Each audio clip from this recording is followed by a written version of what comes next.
rapports entre Georges Pompidou et Willy Brandt, Marie-France Garot? Je crois de toute manière qu'on a tout à fait tort de parler d'humeur, de couple, d'amitié, etc.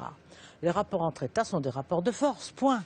Toujours. Alors, toujours. D'ailleurs, les rapports entre deux êtres humains sont aussi des rapports de force. Les rapports de couple sont des rapports de force. Ça veut dire que les rapports de force ne sont pas forcément agressifs ou tumultueux. Ça veut dire que chacun a des atouts, l'autre a des atouts, ce ne sont pas les mêmes. Et que chacun fait en sorte que ce qu'il considère comme important soit respecté ou pris en compte. Alors moi, l'accouplement Allemagne-France, ça me sort par les yeux, je dois vous le dire, ça me sort par les yeux. Donc l'époque entre Valéry Giscard d'Estaing et Helmut Schmitt, on a l'impression que là c'est une histoire d'amour extraordinaire. Il y a un problème de fond. Il y a un problème de fond. Je ne sais pas si vous voulez qu'on en parle maintenant, mais le problème qui se pose est celui de la situation de l'Europe après la Seconde Guerre mondiale. Et ça ramène à une politique américaine. C'est la politique américaine qui conditionne la politique européenne.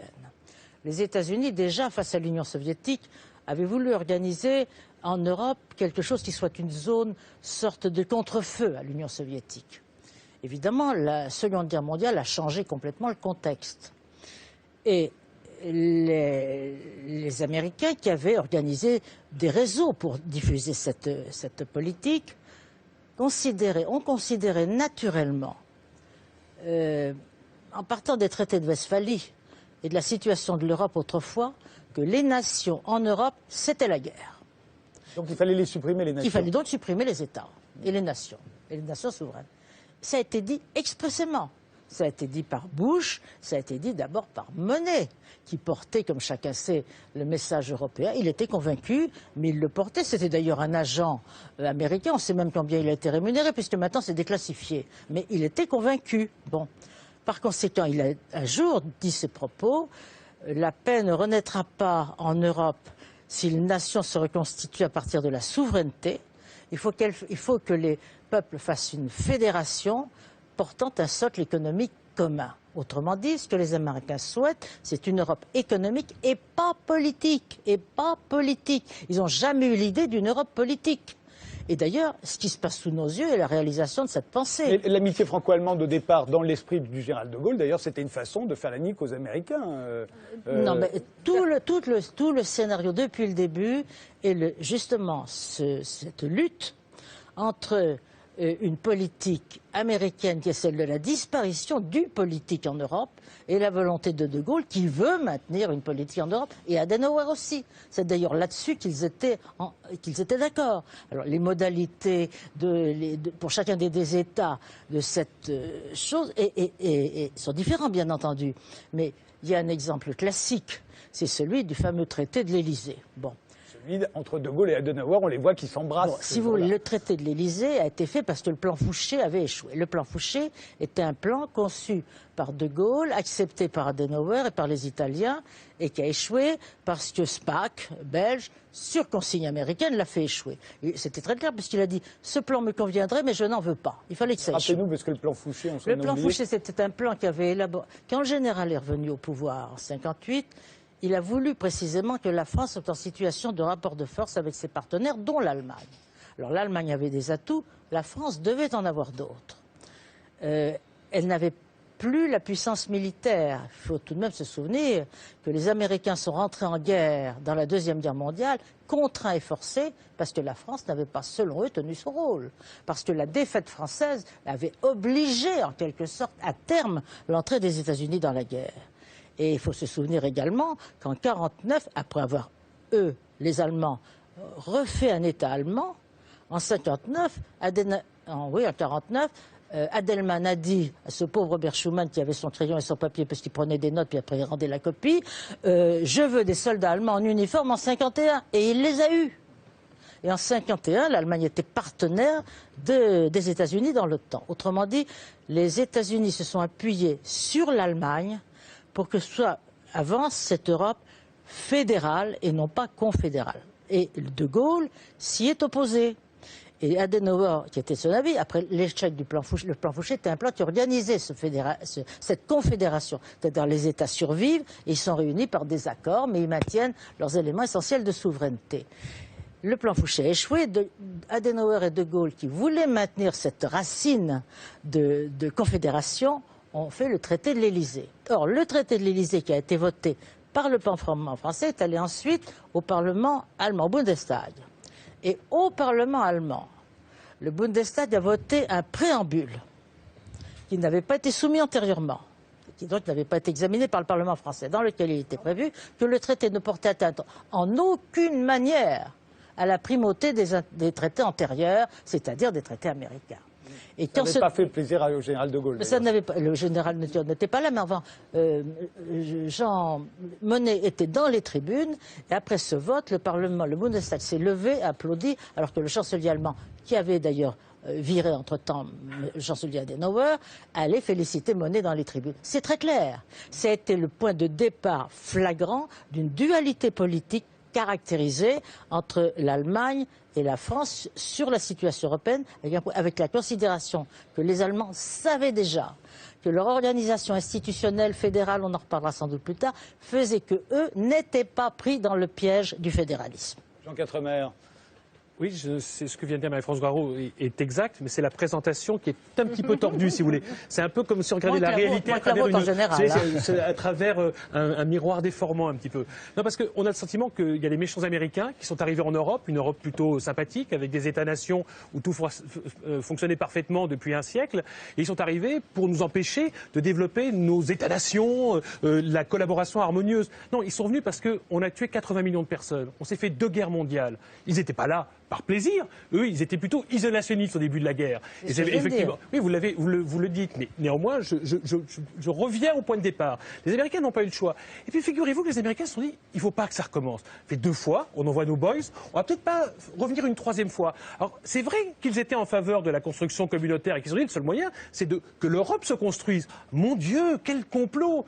Ajoutons à ça un petit peu de trilatéral pendant qu'on y est, ajoutons un petit peu de Bilderberg, etc. Et on a le grand complot américain pour faire cette Europe fédérale. C'est pas évidemment comme ça que c'est passé. Que les Américains sont en faveur de l'Europe fédérale, ça me paraît, ou de l'Europe tout simplement, la construction européenne, ça me paraît une évidence, parce qu'ils n'avaient pas envie qu'on recommence. Et on voit bien les tensions, même aujourd'hui, qui peuvent encore exister en Europe, et le retour d'un certain nationalisme dans un certain nombre de pays, ça montre que ça n'est pas mort, et que ça pourrait parfaitement recommencer. C'est quand même des choses qu'il faut dire, il ne faut pas le nier, dire que l'histoire est derrière nous, ça n'est pas vrai, l'histoire est toujours présente.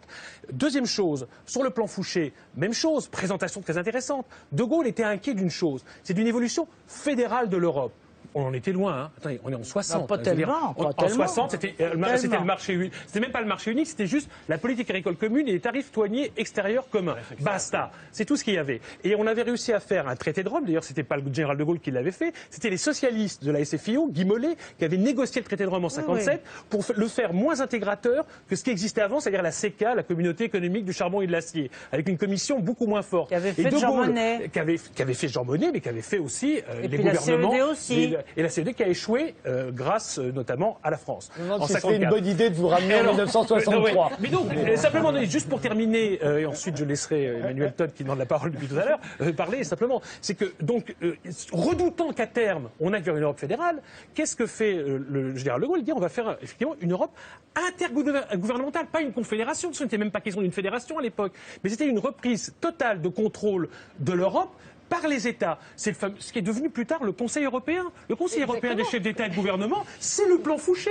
On y est. Et aujourd'hui, l'Europe qu'on a, c'est celle du plan Fouché. Il n'y a pas d'Europe fédérale, à part la monnaie unique, à part l'euro, qui est géré fédéralement. Mais l'Europe fédérale, elle n'existe pas. Et d'ailleurs, de quoi on parle ce soir? Du rapport du couple franco-allemand. Pourquoi pas seulement, on va parler du rapport entre l'Allemagne et tout le reste de l'Europe. Mais pourquoi est-ce qu'on parle du couple franco-allemand? Mais c'est bien parce que ce sont les États qui dirigent l'Europe. Et parmi tous ces États, les 28 États, il y en a 2 qui sont au centre et qui comptent plus que tous les autres, c'est la France et l'Allemagne. C'est ça la réalité aujourd'hui. L'Europe, c'est l'Europe des États et pas une Europe fédérale. On est dans un numéro de bêtise extraordinaire. Mais enfin, bon, je crois qu'il faudrait quand même être sérieux. Mais on est en France. Est-ce qu'on souhaite qu'en Europe, il reste des États? C'est-à-dire que les peuples soient organisés d'une manière telle qu'ils aient le pouvoir de décider ce qui les concerne. C'est la question fondamentale politiquement.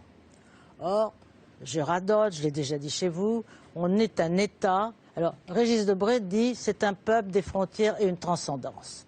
Jean Bodin disait il faut disposer de 4 États, 4 pouvoirs. Battre monnaie, faire les lois, rendre la justice, décider de la paix et de la guerre. Il ne nous échappera pas que nous n'avons plus, pas plus que les autres pays d'Europe, aucun de ces 4 pouvoirs. La monnaie, non.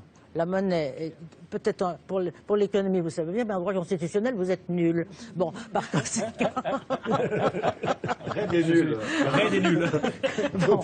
Allez, Nous ne faisons plus les lois. C'est le Parlement, enfin c'est l'Europe. Le Conseil constitutionnel français vient d'envoyer à la Cour de justice européenne l'interprétation d'une loi s'appliquant aux Français. On est quand même dans le surhomme. Et nous sommes rentrés dans le commandement intégré de l'OTAN, c'est-à-dire que nous ne sommes plus maîtres de la paix et de la guerre pour ce qui nous concerne. De Gaulle savait encore une fois que le rapport de force, c'est ça ce qui engendre la paix. Quand chacun pense qu'il n'a pas d'intérêt et qu'au contraire, l'autre n'a pas d'intérêt non plus. Alors l'Allemagne avait ses intérêts et la France avait été dotée d'intérêts particulièrement singuliers. D'abord, le rétablissement des relations diplomatiques avec la Chine. Je crois qu'on a oublié ce qu'était le prestige de la France par rapport à cette mesure. Je ne sais pas si vous vous souvenez que quand De Gaulle est mort, les Chinois ont fait mettre les drapeaux chinois en berne en Chine. Il se trouve que les hasards de l'histoire récente ont fait que la réunion qu'a organisée Mme Merkel en Pologne quelques mois avant la fin du quinquennat précédent, la France n'a pas été invitée. La France n'a pas été invitée.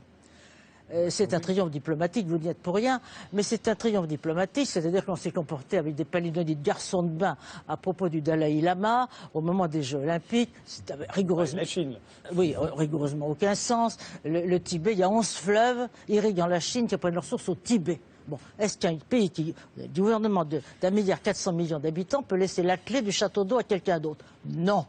Bon, alors, on peut essayer de faire les choses gentiment avec le Dalai Lama, être convenable, mais prétendre qu'il restaure la souveraineté du Tibet, c'est complètement délirant. Ne vous entraînez pas trop loin. Non, mais c'était une un atout majeur que nous avons perdu. Nous étions partenaires de la Russie soviétique à l'époque en matière spatiale. Nous n'existons plus. Autrement dit, nous avons perdu les atouts maîtres et nous sommes entrés dans le commandement intégré de l'OTAN. Alors, la question qui se pose est de savoir, et je vois que sur ce point, d'une manière non dite, il y a des opinions contradictoires. Est-ce qu'on considère qu'on est mieux, en effet, dans une sorte de collectivité humaine qui n'est plus réellement un État, car il n'y a pas de pouvoir d'État? Qu'est-ce que disait Jean Monnet? C'est-à-dire une fédération de nature économique, c'est-à-dire qui ne posera pas de problème aux Américains et qui peut rapporter. C'est ça la question. Moi, je vous avoue que je préfère qu'on puisse décider de ce qui commande la collectivité humaine. Quant à dire qu'on est excessif par rapport aux Allemands, je suis étonné que personne ici, en particulier pas vous, qui vous occupez de l'Allemagne, n'ait pas parlé de la déclaration de M. Oskar Lafontaine. Parce que M. Oskar Lafontaine, il a fait une déclaration il y a une 8aine de jours pour expliquer que la conduite de la politique allemande par Mme Merkel était tellement difficile à supporter qu'il fallait bien comprendre que, en particulier, lui, il a été président du SPD, il a été favorable à l'euro, il a présidé à la mise en place de l'euro. Bon, c'est donc pas quelqu'un qui veut la mort de l'euro. Non. Oskar Lafontaine a été un eurosceptique dès le départ, madame. Bah, écoutez, apparemment non. Il était contre la réunification allemande, il était à l'époque un eurosceptique. Bah, mais c'est un débat du passé qui n'a aucune importance sur l'allemand. Il est quand même... Ni à Bruxelles. Alors je ne vois pas pourquoi on accuserait les Français de dire des choses qui sont infiniment plus légères que ce que dit M. Oskar Lafontaine en disant que les excès qui vont résulter de la politique allemande, c'est-à-dire une déflation dissimulée, en pompant sur les salaires pour donner aux entreprises, va entraîner de telles tensions économiques, y compris dans d'autres pays, et dans la zone sud, avec la France, que ça va entraîner manifestement des tensions poussant à la séparation de la zone euro. Il le dit, il n'est pas français, par conséquent on peut le croire, il est allemand, il est peut-être dans l'opposition, etc. On est quand même sur un sujet politique. On est au cœur du problème, parce qu'en fait, le problème n'est pas de juger l'Allemagne, de parler de l'Allemagne pour le plaisir. Le problème, c'est quoi? C'est-à-dire, il y a une Europe avec au cœur une zone euro qui est en train de devenir la risée du monde. C'est-à-dire que le taux de chômage augmente sans arrêt. Pour ce qui concerne la France, le taux de chômage augmente et notre système industriel est en train d'être détruit.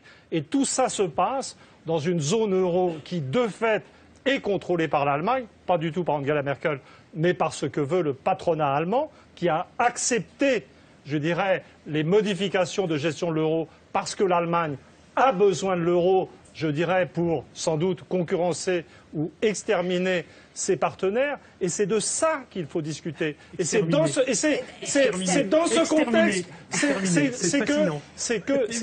contexte que se pose la question, je dirais, de la gestion allemande de l'Europe. Je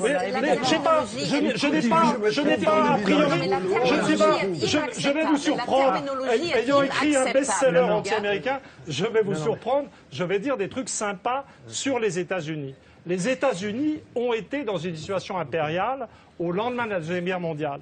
Ce qu'ils ont fait, c'est qu'ils ont une attitude tout à fait hégémonique, mais une attitude hégémonique responsable en ouvrant leur marché intérieur aux produits du monde, permettant le redémarrage de l'Europe, le décollage du Japon, etc.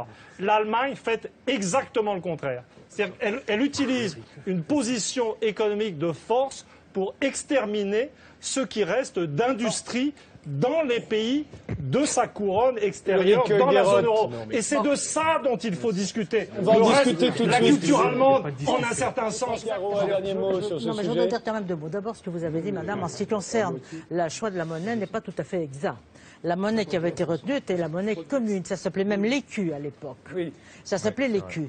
Et c'est en fait le chancelier Kohl qui a écrit une lettre à François Mitterrand, tout de suite après la réunification, pour demander à un entretien avant le sommet de Gapré, qui était le sommet de Dublin, et c'est au cours de cet entretien qu'il a dit qu'il avait besoin... C'est Jacques Delors en 88 au sommet de Hanovre avec Hans-Friedrich Revenons pas sur le...